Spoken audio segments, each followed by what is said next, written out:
Suppose a river which is flowing with a speed 2 meter per second, and you are a swimmer, and you wear a cap or something which has this kind of an arrow on the top, which is very helpful, which will be very helpful to understand this situation. So just suppose that you have an arrow on your head pointing straight up.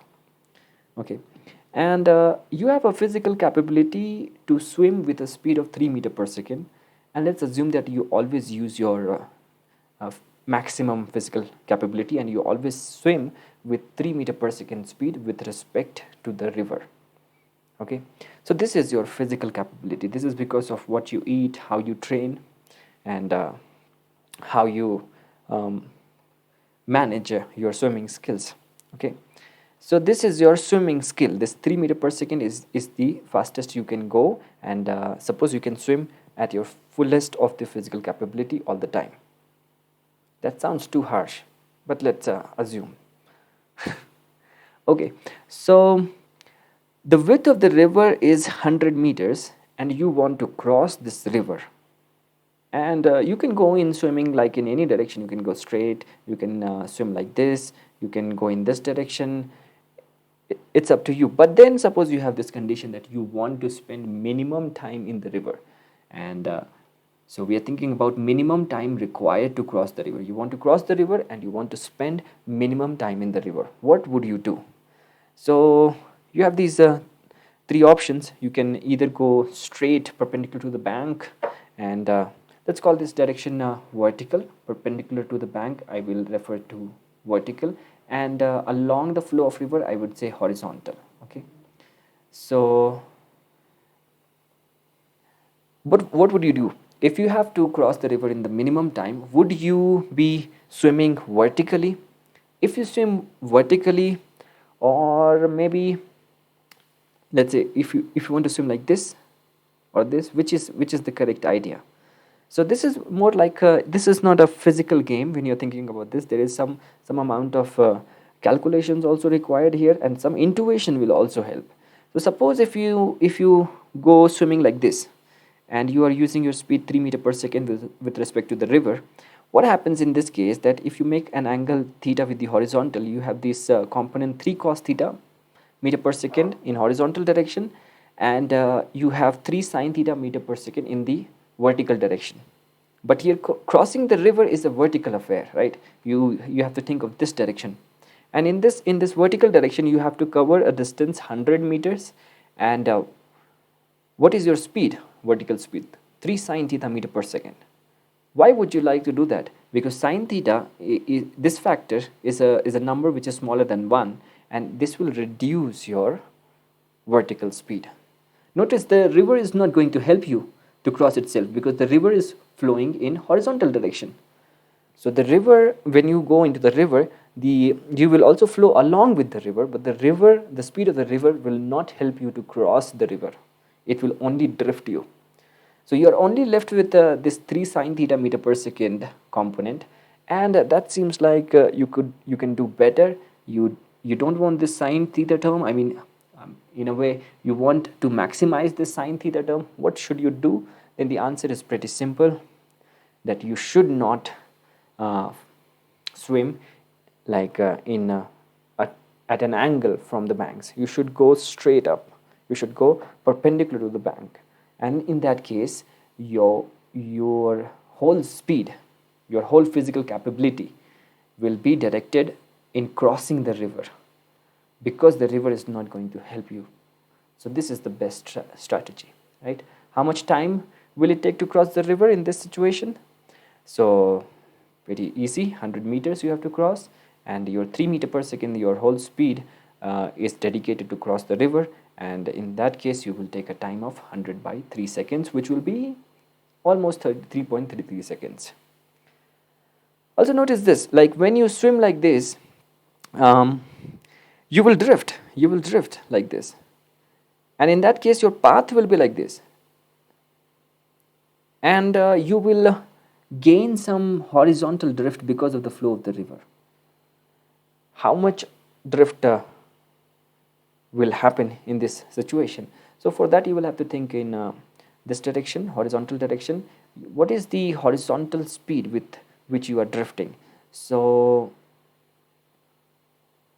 what is the horizontal speed with which you are drifting? Notice your 3 meter per second speed you have directed completely perpendicular to the bank, and the drifting is only happening because of this 2 meter per second speed, the flow of the river. And you are spending a time 100 by 3 seconds in the river, and with this speed how much you will drift is very easy to calculate. That would be 100 by 3 seconds into 2 meter per second. So this will be your horizontal drift, 200 by 3 meters. So then we come to this very interesting situation. Like suppose you don't now you don't think about the time, but you're thinking that I want to start swimming from here and reach exactly opposite point, like here. What should you do in that case? Because if you swim with the minimum time in the river, then you are definitely going to drift. So what should you do in that case?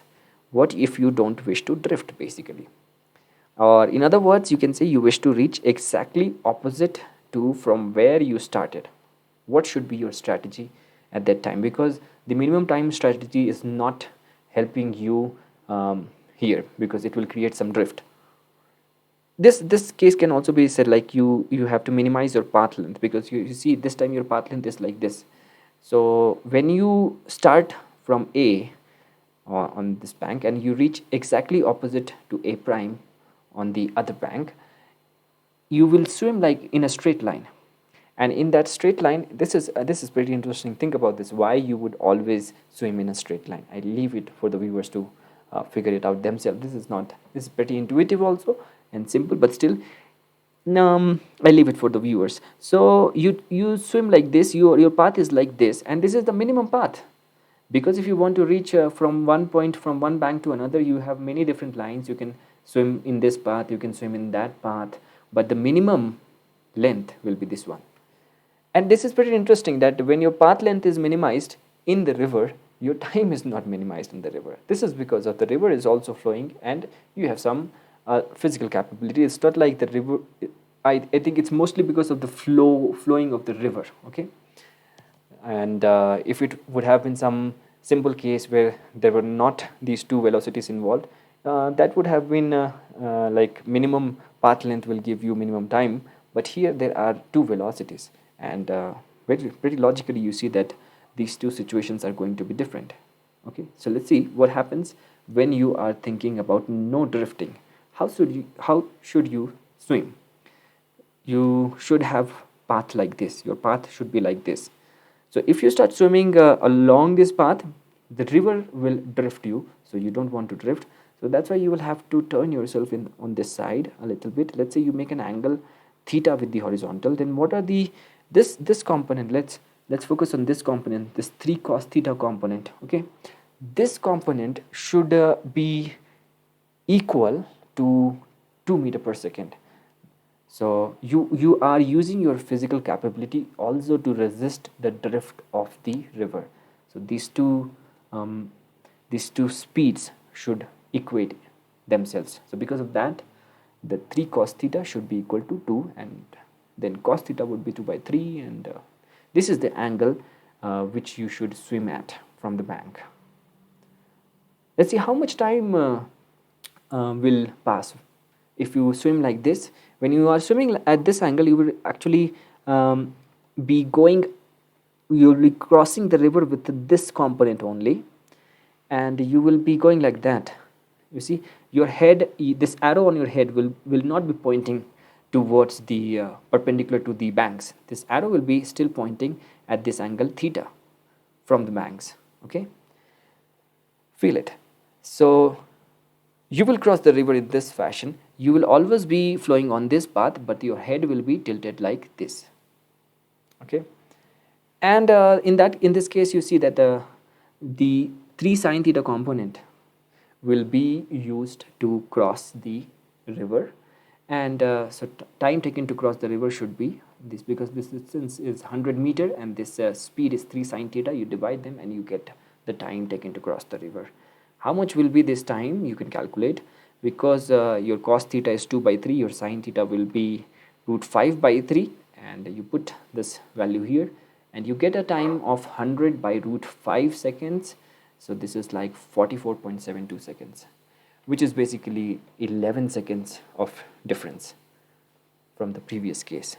The minimum time which you could have spent in the river was 33.33 seconds, if you remember the last slide. But this time you are getting this much of time. Also, one pretty interesting thing, if the river is flowing very fast, now here you see that you can swim with a speed 3 meter per second and the river is flowing with speed 2 meter per second. But what if the river is flowing faster than your physical capability, 4 meter per second, let's say? In that case, you would not be able to avoid the drift. It's pretty easy because the river is much powerful than you. In that case, the river will be more powerful than you and you would not be able to resist the drift, because in that case, if you calculate this theta, it will not give you a valid answer, because let's say your 3 cos theta, if you equate it to 4, so 3 cos theta cannot be equal to 4, because in that case cos theta will be 4 by 3, but cos theta cannot be greater than 1. And that's like a mathematical statement, but yeah, intuitively the river is will now get much powerful than you, and then you would not be able to avoid the drift. Okay, thank you.